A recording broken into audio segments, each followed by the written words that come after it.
xaar mu bàyyi rek te aussi kii wax peut-être mënut a manipuler kenn donc ñu bàyyi noonu alors ci yow sax lay des. di nuyuwaale sunu grand Abdoulaye Dabo. Abdoulaye Dabo de la RTS. voilà. di ko nuyu bu baax a baax grand Abdoulaye Dabo alors Fatou na nga changé candidat. Fatou nan mii mooy jeeg jàmm ak njëriñ. waaw moom candidat moom fu mu nekk sax. xaw ma ne Pape Sané. déedéet ñëwul toog. est-ce que doo ñëwee nii Mame Birame xoolal Mame Birame na ñëwee nii ci côté Ibrahima Anne foofay gën a kii alors ñu commencé ak yow Georges Nesta Diop alors élection yi gis nañ nu mu tëddee résultats yi ñi ngi koy commencé jot voilà ñi ngi wax sax waxu 130 wala 131 sièges yoo xamante ni Pastef dina ko am le reste opposition bi ndax ko séddoo voilà on parle de quoi lu mu tudd jàmm ak njëriñ ak takku wàllu mel ni le grand perdant dans cette élection mooy waa Sàmm Sa Kàddu finalement.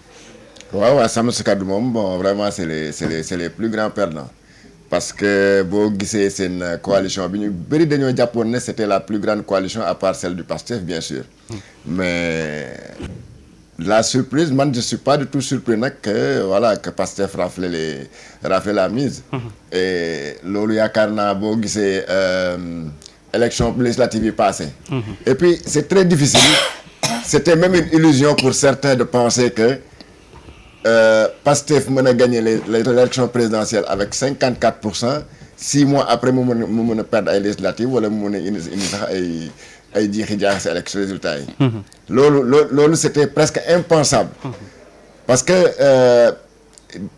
je ne vois pas entre le mois de février le mois de mars bi élection yi amee ak le mois de novembre li mën a tax électorat bi mën a changer automatiquement comme ça nguur gu bees boo gis rek ñu fal ko quelques mois après mu def ay élection législative xamal rek tendance boobu ça va se confirmer gis nga ko en 2000 bi Abdoulaye gagné élection yi la présidentielle automatiquement mouvance boobu c'est-à-dire engouement boobu ñi ko supporté ba mu gagné l'élection présidentielle c'est ce qui s'est confirmé en 2001 bu mu demee def les élections législatives il avait fait une razzia malgré que bon il y avait quelques trucs yoo xam ne quelques électeurs yoo xam ne ils étaient encore socialistes et puis ils avaient supporté Ousmane Tanor Dieng et les autres. Mais c'est ce qui s'est confirmé aussi avec cette élection législative-là. Les Sénégalais avaient voté massivement pour Pastef au mois de mars. Ils n'avaient aucune autre raison valable pour mener ne Pastef daal gëmatuñ ko daal di voter par exemple pour Sàmm Sa Kàddu wala même Macky Sall mi nga xam ne il était tête de liste. Il s'attendait pas à pouvoir avoir mieux que ce qu'il a fait là. Il pouvait pas s'attendre à ça parce que les Sénégalais dañu doon wax. Ils vont confirmer leur vote du mois de mars. Et c'est ce qu'ils ont fait. Ils dañ ne woon bëggatuñu Macky Sall te loolu ils l'ont confirmé aussi à travers leur vote dimanche dernier. Même question bi Awa Diop Ndiaye ñoo ci gënoon bëri coow waa Sàmm Sa Kàddu dem sax ba ñenn ñi dina finalement dualité entre Ousmane Sonko ak Barthélémy Diaz mi ñaari tête de liste yi mujj na am mais li génn ci urne yi moom jege yantoo ñu sax kii mi ngi ci 100 et quelques kay ñu ngi wax waxu 2 wala 3 sièges yoo xamante dañ ko am biir assemblée nationale. soo xoolee rek Pape fi nga xamante ne problème bi foofu la gënoon a sukkandikoo dualité boobu foofu lañ ko doon gën a xëccee. moom moo aju woon ci au niveau de Dakar. Dakar tey jii Pastef se retrouve avec 222 000 et poussière fu waxtu boobu defe naa Sàmm Sa Kàddu mi ngi si 92 000. kon foofu day dessiner rek tendance bi nga xamante ne moo am un peu partout te loolu day wane ne y avait pas dualité ci fànn boobu et y avait pas match entre les deux coalitions. et tey jii résultat yi firndewu na ci li nga xamante ne moom moo am ci sur le plan national. suñ la waxee ñële ñi ngi am 130 jëm kaw ñi ngi xool entre 2 ou 3 sièges Ça veut dire ce que cela veut dire tey jii muy wane ne man c'est sans grande surprise quand même comme ni ko Georges waxee ci Pastef am une majorité confortable à l'Assemblée nationale fu ñeneen ñi ku jéggi di xëccoo man c'est la suite logique de la présidentielle de mars 2024 tey jii moom moo amaat ci li nga xamante ne mooy novembre 2024 par rapport à l'Assemblée nationale et il faut dire que les types d'élections ne sont pas également les mêmes ba nga xamante ne on va les comparer également Pape. Ibrahima même question bi la finalement le grand perdant est-ce que du Sàmm Sa Kàddu. Oui, à vrai dire man le résultat de Sàmm Sa Kàddu m'a un peu surpris quand même parce que ci fin campagne bi ce qu'on avait remarqué c'est que à la place d'une bipolarisation entre peut-être le Pastef de Ousmane Sonko ak Jàmm ak Njëriñ de Amadou Ba mu waroon nekk comme genre second tour de la présidentielle second tour boo xam ne amul woon entre Pastef ak Amadou Ba.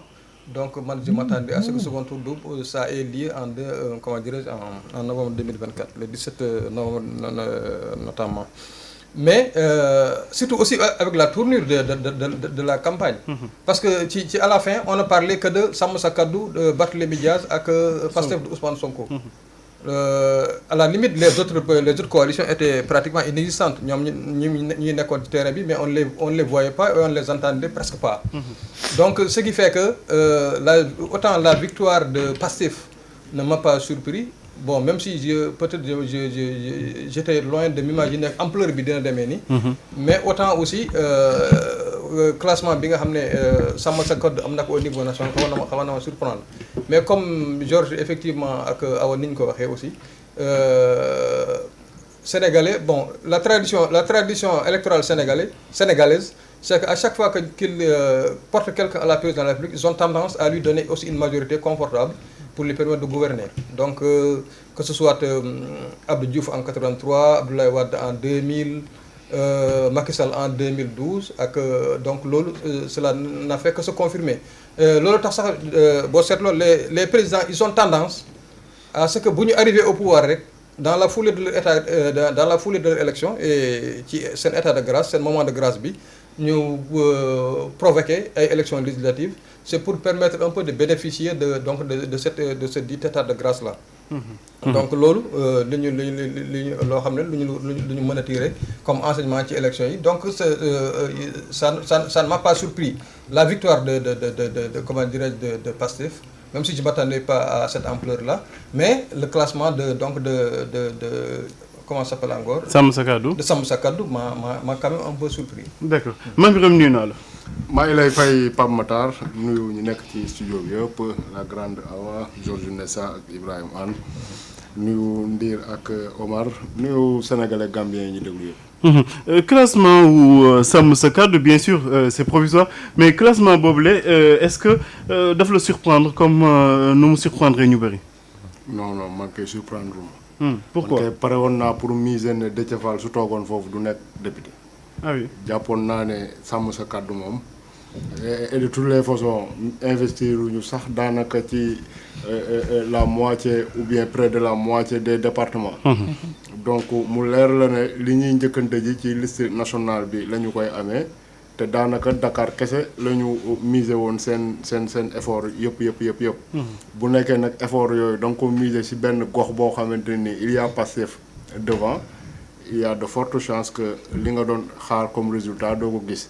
te effectivement noonu la demee et ci biir campagne bi également gisuñu fenn foo xamante ni Sàmm Sa Kàddu génn na ko def campagne dans les régions mobiliser fa mobilisation bu mën a tax ñu naan kii kat tel ou tel département même bu jëlul député bu tamit dina fa am une certaine représentativité. Donc jàpp naa ne li ñu def ci campagne bi loolu la leen électeurs yi rek fay sénégalais yi nekkuñu ci arrogance nekkuñu ci. xulloo ak ŋaayoo li ñu bëgg mooy tabax réew mi donc ñoom bu ñu miser ci loolu def ko seen programme maanaam Sonko di wax ak sénégalais yi ci lu leen di jëmale kanam ñoom ñuy wax ci luy wàccee Sonko. sénégalais yi def nañu je pense arbitrage bi gën te man nag dara bettu ma ci nekkul score Pastef bi nekkul yalwaan gi ñu jox waa Sàmm Sa Kàddu. Alors ci assemblée boobu sax nañuy des tey jii fal nañu député yi Awa Diop Ndiaye peut-être résultat yi en tout cas au plus tard vendredi à minuit dina génn.